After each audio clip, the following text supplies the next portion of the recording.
Hello everyone, welcome to my channel Study with Deepa Saini. Guys, today we will do latitude और longitude. इससे पहले वाली video में मैंने अक्षांश और देशांतर रेखाएं आपको थोड़ी बहुत कराई हैं, जिसमें अक्षांश रेखाओं का पूरा डिटेल से मैंने आपको बताया है। आज हम करेंगे कुछ लॉन्गिट्यूड लाइंस यानी देशांतर रेखाएं। हम सारी देशांतर रेखाएं नहीं पढ़ेंगे, जो एग्ज़ाम में आती हैं, जो इम्पोर्टेंट है। वैसे तो आपकी देशांतर रेखाएं 360 हैं, अब 360 को थोड़ी ना पढ़ोगे आप, ठीक है ना। तो जो हमारे लिए इम्पोर्टेंट है, हम केवल उन्हीं देशांतर रेखाओं को पढ़ेंगे, रीड करेंगे। तो देशांतर रेखाएं सबसे पहले यहाँ पर आपकी थी 0 डिग्री देशांतर रेखा, 0 डिग्री देशांतर रेखा, 0 डिग्री लॉन्गिट्यूड लाइन। ये लाइन हमें क्यों याद रखनी है? क्योंकि भाई 0 डिग्री देशांतर रेखा ये है आपकी अंतर्राष्ट्रीय समय रेखा। क्या है? इंटरनेशनल टाइम लाइन, अंतर्राष्ट्रीय समय रेखा, इंटरनेशनल टाइम लाइन। वर्ल्ड का जो हमारा पूरा विश्व है, विश्व का जो समय है, जो टाइम है, वो इसी रेखा से निर्धारित किया गया है, ठीक है। और आपको सबको पता है देशांतर रेखाएं कैसी हैं? काल्पनिक है, नेचुरल नहीं है, काल्पनिक है। याद रखना, देशांतर रेखाएं काल्पनिक हैं। 0 डिग्री देशांतर रेखा, इसे एक नाम से और जानते हैं, GMT। कई बार एग्जाम में इस GMT की फुल फॉर्म काफ़ी पूछ ली जाती है। GMT क्या है? ये GMT, G से ग्रीनविच, M से मीन और T से टाइम। तो इसकी फुल फॉर्म क्या होगी? ग्रीनविच मीन टाइम, ठीक है। ये ग्रीनविच क्या है? ये एक सिटी का नाम है लंदन में। सिंपल सी बात है, 0 डिग्री देशांतर रेखा सबसे पहले वर्ल्ड के मैप में जिस जगह को टच करती है वो है आपका लंदन। और लंदन की भी कौन सी सिटी है, कौन सा शहर है? ग्रीनविच शहर।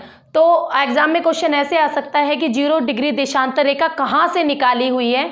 तो ये आपकी लंदन के ग्रीनविच शहर से निकाली गई है। कहाँ से? लंदन के ग्रीनविच शहर से निकाली गई है, इसीलिए इसे GMT भी कहते हैं, ग्रीनविच मीन टाइम, अंतर्राष्ट्रीय समय रेखा। इसे एक्सेप्ट कब किया गया था? 1884 में। वर्ल्ड की टाइमलाइन की बात कर रहे हैं हम। 1884 में इसे एक संगठन के द्वारा अपनाया गया था, एक्सेप्ट किया गया था। उसके अलावा एक एग्जाम में क्वेश्चन ये भी आता है, जो 0 डिग्री देशांतर रेखा है, आप इसे वर्ल्ड के मैप में देखोगे तो ये रेखा आपके एक महासागर को टच करती है। उस महासागर का क्या नाम है? अटलांटिक महासागर। अटलांटिक महासागर। 0 डिग्री देशांतर रेखा अटलांटिक महासागर को टच करती है। अटलांटिक महासागर को अंध महासागर के नाम से भी जानते हैं, याद रखना। अटलांटिक महासागर को अंध महासागर के नाम से भी जानते हैं। तो ये महासागर आपका कुछ इस टाइप की आकृति का है, वर्ल्ड के मैप में देखोगे S आकार का है। तो 0 डिग्री देशांतर रेखा अटलांटिक महासागर को भी टच करती है। उसके अलावा यहाँ पर ये यूरोप को टच करती है और नीचे अफ्रीका को। तो आपको केवल इतना याद रखना है, 0 डिग्री देशांतर रेखा कब अपनाई गई थी? 1884 में। GMT की फुल फॉर्म क्या है? क्या होता है GMT? Greenwich mean time. ये कहाँ से निकाली गई है? लंदन के ग्रीनविच शहर से निकाली गई है। अब एक क्वेश्चन ये भी आता है, ये तो थी हमारी विश्व की समय रेखा। अब हम बात करें, यहाँ पे देखो मैंने इंडिया का मैप बनाया है। अब हम बात करते हैं भारत की समय रेखा। भारत की समय रेखा देखो, हर कंट्री ने, हर महाद्वीप की अपनी अलग अलग टाइमलाइन है। एग्जाम में क्वेश्चन जो हद से ज़्यादा बार रिपीट हुआ है, विश्व में या पूरे विश्व को कितने टाइम जोन में बांटा गया है? ये एग्जाम का इंपॉर्टेंट क्वेश्चन है जो बार बार पूछा जाता है। पूरे विश्व को 24 टाइम जोन में बांटा गया है, याद रखना। महाद्वीप ऑस्ट्रेलिया है, उसने अपने 2-3 टाइम बना रखे हैं। भारत का अपनी एक समय रेखा है। तो ऐसे ही सबने अपनी अलग अलग समय रेखाएं बनाई हुई हैं। पर कई कंट्री ऐसी भी है जो दूसरी ही कंट्री की समय रेखा को मानती है। तो अगर एग्जाम में आपसे पूछे पूरे विश्व को कितने टाइम जोन में बांटा हुआ है, 24। DSSS में ये क्वेश्चन हद से ज़्यादा बार रिपीट हो चुका है, एचटेट में भी आ चुका है कि पूरे विश्व को कितने टाइम जोन में बांटा गया है, 24। ठीक है, याद रखना 24। अब आते हैं अपने ये 0 डिग्री देशांतर रेखा इंटरनेशनल टाइमलाइन। अब हम पढ़ेंगे भारत की समय रेखा। भारत की समय रेखा की बात करें, आपकी भारत की समय रेखा भारत के बिल्कुल बीचों बीच 82 डिग्री 30 मिनट पूर्वी देशांतर रेखा है भाई, पूर्वी देशांतर रेखा। पहले तो आपको ये याद रखना होगा कि ये भारत की समय रेखा कितने डिग्री पर है। आपका इंडिया यहाँ पर है ना, इंडिया यहाँ पर है, मैंने कल बताया था। और 0 डिग्री से ये इधर वाला पार्ट क्या है, ये है हमारे पूर्वी देशांतर। क्या है ये हमारे पूर्वी देशांतर रेखा। और यहाँ पर क्या है, पश्चिमी देशांतर रेखा। तो 82 डिग्री 30 मिनट पूर्वी देशांतर रेखा, ये क्या है भाई, भारत की समय रेखा। क्या है, भारत की time line, Indian standard time, इसे क्या कहते हैं, IST। IST भारत की समय रेखा को किस नाम से जाना जाता है, IST। अब IST की फुल फॉर्म क्या होती है, यहाँ पर लिख रही हूँ मैं, Indian standard time.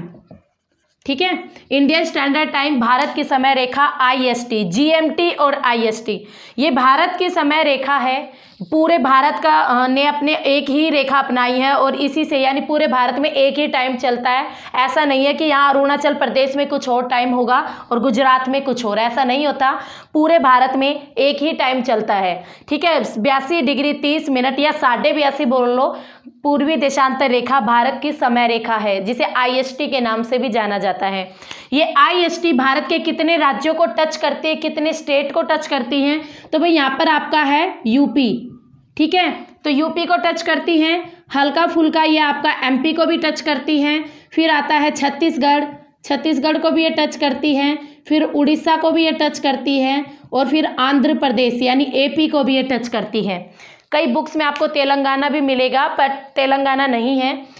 UP, MP, Chhattisgarh, Orissa और AP यानी IST भारत के 5 राज्यों को टच करती है। कितने राज्यों को, 5 राज्यों को टच करती है IST, UP, MP, Chhattisgarh, Orissa और आंध्र प्रदेश। ये तो थी IST की बात। अब एग्जाम में एक क्वेश्चन और आता है GMT, जो कि आपकी 0 डिग्री देशांतर रेखा है, और IST, इन दोनों में कितना अंतर है। तो भाई जो भारत का जो टाइम है वो GMT से 5.5 घंटे प्लस में है। इसे कैसे समझोगे, मान लो आपके यहाँ पर 12 बजे हुए हैं, 12 बजे हैं लंदन में, तो भारत में क्या टाइम होगा, भारत में 5:30 बजे होंगे। ये आपके मान लो दोपहर के 12 हैं, तो भारत में शाम के 5:30 बजे होंगे। समझ रहे हो ना, क्योंकि मैंने आपको लास्ट वीडियो में ये चीज़ क्लियरली बताई थी। आप थोड़ा विजिट कीजिए उस वीडियो को, ध्यान से देखो कि जब हम 0 डिग्री से पूर्व की ओर जाते हैं तो आपका टाइम क्या होगा, प्लस होता जाएगा, और वेस्ट की ओर टाइम क्या होता है, माइनस होता है, और पूर्व की ओर, ईस्ट की ओर प्लस होता है। तो यहाँ पर वही सिचुएशन है, 0 डिग्री से आप ईस्ट की ओर इंडिया है, और ईस्ट की भी ओर भी इंडिया की जो लास्ट लोकेशन है क्या है, वो भारत की लोकेशन क्या है। देशांतर रेखाएं और अक्षांश रेखाएं हमें क्या बताती है, लोकेशन बताती हैं। भारत की लोकेशन क्या है, देशांतर, ये विस्तार क्या है भारत का, भारत 68 डिग्री 7 मिनट पूर्वी देशांतर से 97 डिग्री 25 मिनट पूर्वी देशांतर तक विस्तृत है। ये भारत की लोकेशन है। अगर एग्जैक्ट लोकेशन की बात करें तो ये बैठती है, अब आप खुद देख लो, भारत 68 डिग्री 7 मिनट पर है भारत की लोकेशन। यहाँ से स्टार्ट होता है, लास्ट 97 डिग्री 25 मिनट है। तो यहाँ से 1 डिग्री को पार करने में 4 मिनट का टाइम लगता है भाई। तो हम तो नियर अबाउट 68 डिग्री पर है भारत, तो इसीलिए भारत कितना आगे है, 5.5 घंटे आगे है। भारत का समय GMT से 5.5 घंटे प्लस में है लंदन के टाइम से। तो ये थी भारत की समय रेखा, ये थी वर्ल्ड की समय रेखा। दोनों समय रेखा आपने अच्छी तरह कर ली है। याद रखना कितने राज्यों से गुजरती है और कितने डिग्री पर है, और कौन कौन से वे राज्य हैं जो और भारत के बीचों बीच गुजरती है बिल्कुल देशांतर रेखा 82.5 डिग्री पूर्वी देशांतर रेखा। पूर्वी भी याद रखना, क्योंकि एग्जाम में पश्चिमी भी होगा और पूर्वी भी होगा, तो आपको पूर्वी पर टिक करना है। नेक्स्ट हमने एक और यहाँ पर टेढ़ी मेढ़ी सी लाइन ड्रॉ की हुई है, ये है आपकी 180 डिग्री, 180 डिग्री, और ये कौन सी वाली साइड है, पश्चिमी यानी वेस्ट, पश्चिमी देशांतर रेखा 180 डिग्री पश्चिमी देशांतर रेखा। ये क्यों याद करनी पड़ेगी भाई? क्योंकि ये है आपकी इंटरनेशनल डेट लाइन। क्या है ये? इंटरनेशनल डेट लाइन, अंतरराष्ट्रीय तिथि रेखा, international date line 180 degree west में है देशांतर रेखा, ईस्ट में नहीं है, वेस्ट में है, याद रखना। 180 डिग्री पश्चिमी देशांतर रेखा। जो इससे क्वेश्चन बनता है वो सबसे पहला क्वेश्चन ये होता है, जो ये रेखा है ये आपकी केवल पानी के ऊपर से बनाई गई है, पानी के ऊपर से बनाई गई है। और इसका रीज़न भी है पानी के ऊपर से बनाने का। क्यों? आप खुद भी देख रहे हो ना, टेढ़ी मेढ़ी है। ये क्यों टेढ़ी मेढ़ी है? जैसे ही कोई लैंड का पार्ट आया, यहाँ पर लैंड का पार्ट था तो इसको ऐसे कर दिया इधर, ठीक है, लैंड से बचने के लिए, ताकि किसी भी देश में, किसी भी महाद्वीप में, किसी भी जगह पर एक ही दिन में दो तिथि रेखा ना हो, दो दिनांक ना हो। क्योंकि भाई सिंपल सी बात है, मान लो यहाँ पर कोई महाद्वीप है, जैसे जैसे इस तिथि रेखा को पार करते हैं तो एक दिन आपका प्लस होता है पूर्व की ओर। 180 डिग्री देशांतर रेखा, पश्चिमी देशांतर रेखा को पार करते ही एक दिन का अंतर आ जाता है। ईस्ट की ओर पार करोगे तो एक दिन प्लस में होगा, वेस्ट की ओर पार करोगे तो एक दिन माइनस में होगा, ठीक है। मान लो आप यहाँ पर क्या है, यहाँ पर बुधवार है, यहाँ पर बुधवार है, आपने अंतर्राष्ट्रीय तिथि रेखा पार की वेस्ट की ओर, तो आपका यहाँ पर क्या होगा, यहाँ पर मंगलवार चल रहा होगा। क्या है? यहाँ मंगलवार चल रहा होगा। और ये मैं आपको लास्ट वीडियो में अच्छी तरह समझा चुकी हूँ। हमारी पृथ्वी पूरे 24 घंटे लेती है एक अपने अक्ष पर घूमने में। पूरे 24 घंटे में पृथ्वी 360 डिग्री घूम जाती है। जब अर्थ यहाँ से घूम रही होती है तो ये वाला पार्ट बैक में होता है, सूर्य से दूर होता है, ठीक है। तो इसीलिए इस वाले पार्ट को सूर्य के आगे आने में एक दिन लग जाता है, 24 घंटे लग जाते हैं। और इसीलिए आपकी तिथि यानी दिनांकों में भी फर्क आ जाता है, पूरे 24 घंटे का, एक दिन का। जैसे जैसे आप ईस्ट की ओर जाओगे टाइम प्लस होता है, वेस्ट की ओर जाते हो टाइम माइनस होता है। अंतरराष्ट्रीय तिथि रेखा, जो अंतरराष्ट्रीय तिथि रेखा है, अगर इसको पार कर लोगे और ईस्ट की ओर अगर आप जा रहे हो तो आपका एक दिन क्या होगा, प्लस होगा। अगर आप वेस्ट की ओर पार कर रहे हो, इसे कि पार करके आप वेस्ट की ओर चले गए हो, तो आपका एक दिन क्या होगा, माइनस होगा। इसे केवल पानी के ऊपर से बनाया गया है। क्यों बनाया गया? ताकि किसी भी देश में एक ही दिन में दो दिनांक ना हो। अगर मान लो किसी कंट्री को ये ऐसे पार कर जाती है तो यहाँ पर क्या होगा, यहाँ पर बुधवार होगा, यहाँ पर मंगलवार होगा, यानी एक ही देश में दो दिनांकें कैसे चल सकती हैं। जो ऑफिशियल वर्क है वो तो सारे रुक जाएंगे, आपके एग्जाम्स है, सब कुछ है, तो उस देश का तो हो गया ना, फिर काम, सारे काम रुक जाएंगे। तो इसी सिचुएशन से बचने के लिए इस रेखा को कुछ ऐसा टेढ़ा मेढ़ा बनाया गया केवल पानी के ऊपर से, ताकि किसी कंट्री को ये टच ना कर सके। तो समझ गए हो ना, तो ऐसे क्यों बनाया गया है इसे। तो ये आपकी 180 डिग्री पश्चिमी देशांतर रेखा है। पानी की बात करें तो ये आपके महासागरों के ऊपर से बनाई गई है। कौन कौन से महासागर को ये टच करती है? तो आपका प्रशांत महासागर सबसे पहले यहाँ पर ऊपर की ओर है, आर्कटिक महासागर, आर्कटिक महासागर को ये टच करती है। फिर है आपका छोटा सा बेरिंग सागर, बेरिंग सागर को ये टच करती है। फिर है आपका प्रशांत महासागर, विश्व का सबसे बड़ा महासागर, विश्व का सबसे गहरा महासागर प्रशांत महासागर, पैसिफिक ओशियन, ठीक है। आर्कटिक महासागर, बेरिंग महासागर और प्रशांत महासागर इंटरनेशनल डेट लाइन, इन सभी को ही टच करते हैं। इन महासागरों के ऊपर से निकाली गई है। लैंड वाले पार्ट या किसी भी देश को या किसी भी कंट्री को या किसी कॉन्टिनेंट को ये टच नहीं करती, याद रखिएगा। तो ये थी आपकी 180 डिग्री पश्चिमी देशांतर रेखा, जो कि 0 डिग्री देशांतर रेखा के बिल्कुल विपरीत दिशा में है। आप देख सकते हो कौन सी दिशा में है, विपरीत दिशा में है। तो ये दोनों देशांतर रेखाएं आपको आनी चाहिए, पता होनी चाहिए। एग्जाम में इनसे रिलेटेड क्वेश्चंस बहुत पूछे जाते हैं। 0 डिग्री देशांतर रेखा आपकी डेट लाइन है, 180 डिग्री पश्चिमी देशांतर रेखा आपकी सॉरी डेट लाइन, ये टाइम लाइन है, और 180 डिग्री पश्चिमी देशांतर रेखा आपकी डेट लाइन है। और भारत की टाइम लाइन क्या है, 82.5 डिग्री पूर्वी देशांतर रेखा। अगर हम बात करें पाकिस्तान, तो देखो पाकिस्तान हमसे किस में है, वेस्ट में है। पाकिस्तान यहाँ पर है ना, तो पाकिस्तान कहाँ पर है भाई, वेस्ट में है। तो पाकिस्तान हमसे आधा घंटा पीछे है, पाकिस्तान हमसे आधा घंटा पीछे, क्योंकि वेस्ट में है ना तो माइनस होगा टाइम। तो पाकिस्तान हमसे आधा घंटा पीछे है। श्रीलंका हमारे टाइम जोन को ही अपनाता है कि भारत में जो टाइम है वही श्रीलंका में होगा, बिल्कुल सेम। तो और नेपाल हमसे 15 मिनट आगे है और बांग्लादेश भी हमसे, अगर नेपाल की बात करें तो नेपाल हमसे 15 मिनट आगे है और बांग्लादेश भी, जो बांग्लादेश है वो भी आधा घंटा हमसे आगे है, क्योंकि ईस्ट की ओर है। ईस्ट की ओर अगर आप जाते हो तो टाइम प्लस होगा, वेस्ट की ओर माइनस। तो ये थी आपकी कुछ देशांतर रेखाएं जो आपको पता होनी चाहिए। उसके अलावा अक्षांश रेखाओं में एक रेखा और आती है, कर्क रेखा, और उससे आपको क्या याद रखना है, कर्क रेखा ये है आपकी अक्षांश रेखा। ये देशांतर थी ना, देशांतर तो मैंने आपको कंप्लीट करा दी। अब है अक्षांश रेखा थी जो 0 डिग्री और इससे 23.5 डिग्री नॉर्थ में, 23.5 डिग्री नॉर्थ में कौन सी थी भाई, कर्क रेखा। कर्क रेखा, कर्क रेखा से आपको क्या याद रखना है, भारत के बिल्कुल सेंटर में से गुजरती है कर्क रेखा, भारत के बिल्कुल बीचों बीच गुजरती है कर्क रेखा। कौन सी अक्षांश रेखा भारत के बिल्कुल सेंटर में से जाती है, कर्क रेखा जाती है।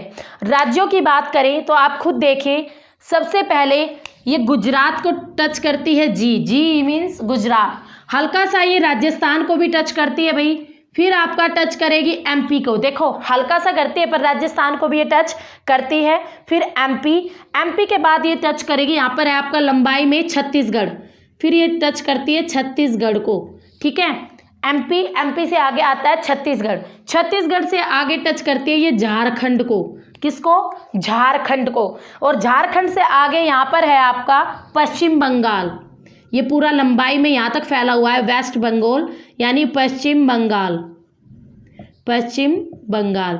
और पश्चिम बंगाल से आगे यहाँ पर आपका टच करती है ये त्रिपुरा को और मिजोरम को। दो छोटे छोटे राज्य हैं यहाँ पर, त्रिपुरा और मिजोरम, त्रिपुरा और मिजोरम। तो टोटल कितने हो गए भाई, गुजरात, राजस्थान 1 2, एमपी 3, छत्तीसगढ़ 4, झारखंड 5, पश्चिम बंगाल 6, त्रिपुरा 7 और मिजोरम 8, यानी भारत के 8 राज्यों को टच करती है कर्क रेखा, 23.5 डिग्री उत्तरी अक्षांश रेखा, जिसे कर्क रेखा भी कहते हैं, टॉपिक ऑफ कैंसर भी कहते हैं। ये भारत के बिल्कुल सेंटर में से गुजरती है और भारत के 8 राज्यों को टच करती है। कौन कौन से राज्य हैं, गुजरात, राजस्थान, एमपी, छत्तीसगढ़, झारखंड, पश्चिम बंगाल, त्रिपुरा और मिजोरम। ये भारत के 8 राज्य हैं जिन्हें टच करती है कर्क रेखा, ठीक है। तो ये आपका कुछ छोटा सा टॉपिक था अक्षांश और देशांतर रेखाओं से, और बहुत इंपॉर्टेंट है ये हर एग्जाम के लिए। आपका HSSC लगा लो, उसमें ये क्वेश्चन बहुत आता है कि भारत के सेंटर में से कौन सी रेखा गुजरती है। बहुत हद से ज़्यादा बार हर एग्जाम में पूछा जाता है। HSSC, KVS, NVS, आपका HTET, PGT, TGT, हर लेवल के लिए ये वीडियो मोस्ट इंपॉर्टेंट है। तो सो केयरफुल होके इसको अच्छी तरह से देख लेना, रीड कर लेना, और प्लीज़ सब्सक्राइब कीजिए मेरे चैनल को, शेयर कीजिए मेरी वीडियो को, लाइक कीजिए अगर आपको मेरी वीडियो पसंद आई हो, और बेल आइकन कीजिए ताकि कोई भी जब भी मैं न्यू वीडियो डालूँ तो उसका नोटिफिकेशन आपको सबसे पहले मिल जाए। तो आशा करती हूँ आपको मेरी वीडियो पसंद आई होगी। ओके।